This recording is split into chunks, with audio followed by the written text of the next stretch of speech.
You know, leaves are starting to change, and I was out doing some other projects today. I thought I'd walk back here in the woods and see what the condition of the place is. You can see how open this is. So this is on my side of the property line. If you look across the property fence though, you see there's an orange stake right there. Makes a line right across here, a very distinct line. And you can tell what this used to look like. There's another property line marker there. So you can see how thick that is. If you follow the property line down and see how open this is. It looked all the same. Before we started work here, you could not hardly find these property line markers. And now it's a very distinct line, exactly where the property is. So in that respect, this was a good thing, the work that we've done. We came back here last year, so to summarize what we did, we had a forestry mulcher. We rented one for about a month, and we forestry mulched 21 acres of the property. It's 48 acres total. We forestry mulched 21 acres that was really dense and tall and sort of mature bush honeysuckle, because that's most of everything you see there is all bush honeysuckle, and that's most of what was on this side too. So we forestry mulched it last year, and then this year it all resprouted. So when you forestry mulch, it all resprouts, and that's what nobody ever talks about. You watch all these videos or advertisements for having guys come in and mulch your property and open it up and make it look beautiful. Yeah, it does for about 6 months, and then it all resprouts. You see this? See how this is all dead now? Well, this part of it is dead. You see, sir, there's still some green there. So this is a bush honeysuckle plant. It's got all these little baby sprouts that are all dead here. This stuff that's about 1.5 feet tall. That's because we sprayed this back in June. So we sprayed the whole place again. All 21 acres that we mulched last year, as well as the 13 acres that we sprayed last year. So we sprayed everything you see here. And we sprayed it with a product called Crossbow. And Crossbow kills pretty much everything but grass. So there are some areas where you see it's still pretty green. And part of it is right up against the property line we didn't spray, because I didn't want any of that drift getting across the property line. So you can see this is the edge of what we sprayed. This is a cautionary tale of sort of hunting destruction. So you can see how thick that was. My thinking going into this was, it's so thick back in here. This was some of the thickest stuff on our property. You could not walk through this hillside. My thinking prior to this whole process was, it's so thick back here, I can't hunt it. I can't see the deer. I know they're moving through here, but I can't see them. I don't know what they're doing, and I can't hunt this. You just simply could not hunt it. They'd have to about walk into you. You put up a tree stand, you couldn't see down through the canopy. There just was no way you could hunt this. So I was all gung-ho about forestry mulching. Like, man, open it up. Let's get at them. The deer population had always been really healthy in our area here. Well, not always, but for the last 10 years, it's been really, really good. There's been great hunting in parts of the property that I could get to, but there were big swaths of the place that I couldn't get to. So I was all gung-ho about it, and we got back here with a forestry mulcher, and we went bananas, and we opened it right up. And then this year we sprayed it to kill all the resprouts. But I'm telling you what, we completely destroyed all bedding cover. There's really no browse now, so there is no reason for the deer to be here. So last year deer hunting was pointless. This year it's as worse, or it's as bad or worse than it was last year. Again, we're in middle to late part of October, and a few years ago, if you'd come back here this time of year, there'd be deer all over. You could hear them moving through here. In fact, I ran one out of the neighbor's property. I seen it up there just a minute ago before I started the camera, and I heard another one down in here. So they're on the edges. They're over in the neighbor's place.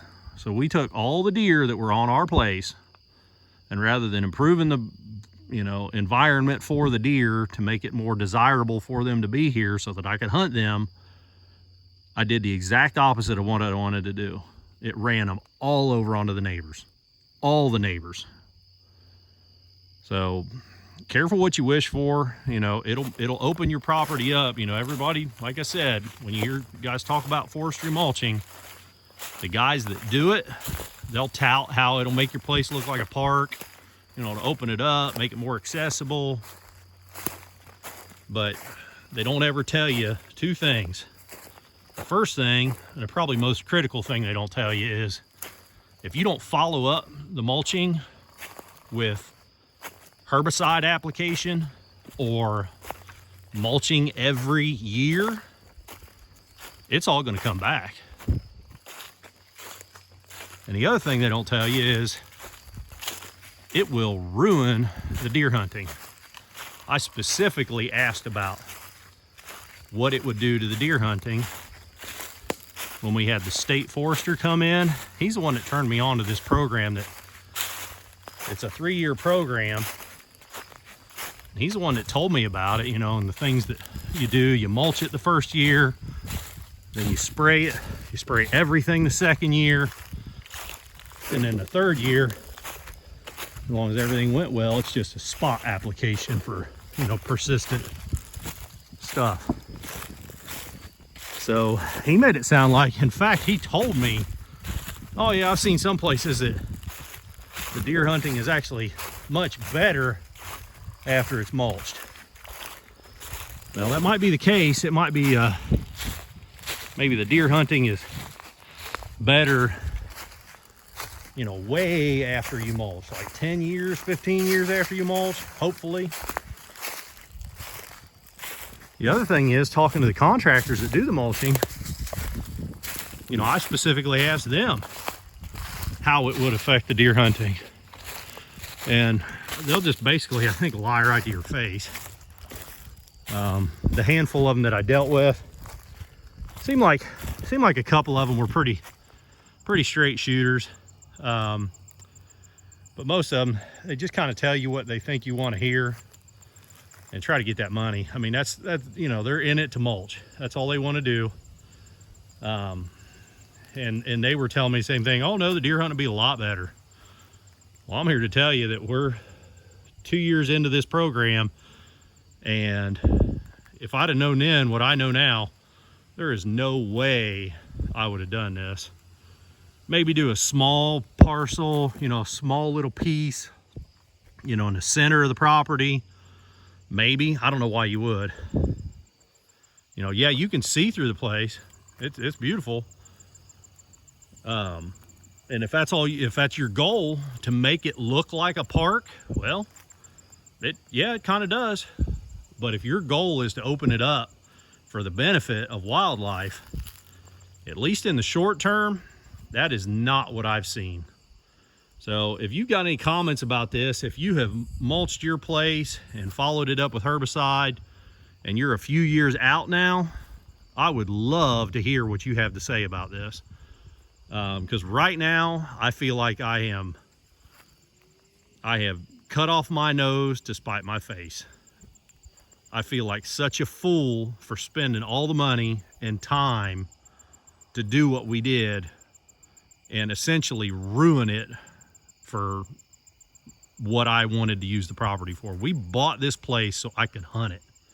That's the biggest reason we bought it, and I have completely screwed it up now. This was a major investment, buying 48 acres with a house on it, just to hunt. I mean, I could have spent a third of the money and moved into a subdivision and had the same kind of hunting. So, boo-hoo, poor me. I understand, I get off on a tangent here, but if you have mulched your place, years ago, and I would love to hear what you've got to say about how the wildlife responded in the long term. So even, I mean, here's another example. So I planted this field, and I plant this every year and have planted it pretty much every year for every other year. I'll plant it for the last 15 years. And normally it doesn't even get this tall and they start destroying it. I have been shocked at the size of the greenery out here right now. I mean, this stuff is all 4 inches tall, and I haven't found a single hoof print out through here. I mean, it's tender young growth. Yeah, there's a lot of acorns hitting the ground, but there's a lot of them that are done. You know, the chestnuts are all done for the year. There's a lot of oaks that are done. A lot of trees are already done. This should be getting pressure. There's just not deer around here to eat it. So maybe later in the season, you know, they'll come back in after they've eaten, you know, the surrounding crop fields. But that's the other thing. This year was so wet in the spring, we don't have any crops around us for probably 1.5 miles, 2 miles. None of the farmers around here were able to get in the fields this spring. And so the deer pressure was really bad on the edge of the property, way up that way, I don't know, 1/4 mile. We have our pumpkin patch, and the deer were coming off the neighbors into the pumpkin patch, and they just decimated it this year. But they're not making it this far in. And like I say, there's no other crops for them to eat, so the pumpkins have been gone for a couple of weeks now. In fact, I tilled it all under a week ago, and there are no pumpkins out there. So they ought to be back here eating this, but I just don't think they found it. They just don't come through our place like they used to, because we destroyed all the cover, all the browse. So if you are thinking about forestry mulching, seriously reconsider. Consider what your goals are. If you're going to forestry mulch for the benefit of deer, say it's a lease. You know, oh, we've got this lease that we're tied into. You know, we got a 5-year contract on our lease. We're going to go ahead and forestry mulch it this year, and in the next 4 years we'll be hunting the shit out of it. Do not do that, because in the short term you're going to ruin it. Hopefully long term it'll turn around here and will be better, because that's why we did this. That's why we forestry mulched it. Wasn't to make it look like a park so we could enjoy it, you know, riding a golf cart back here and just look through the woods. Yeah, that's nice, but we did this for the benefit of the wildlife. Again, bought a big place so I could hunt. Forestry mulch it, so we're trying to improve it for the wildlife. And in fact, it looks like we've destroyed it for the wildlife. So hopefully long term it'll be better. But if you're looking to do some forestry mulching for the benefit of the wildlife, you know, every place is different, but this has been my experience. That's all I can say. So if you like this video, click the thumbs up button. If you want to see more videos like this or me working out in the shop, click subscribe. Till the next time, keep on tinkering.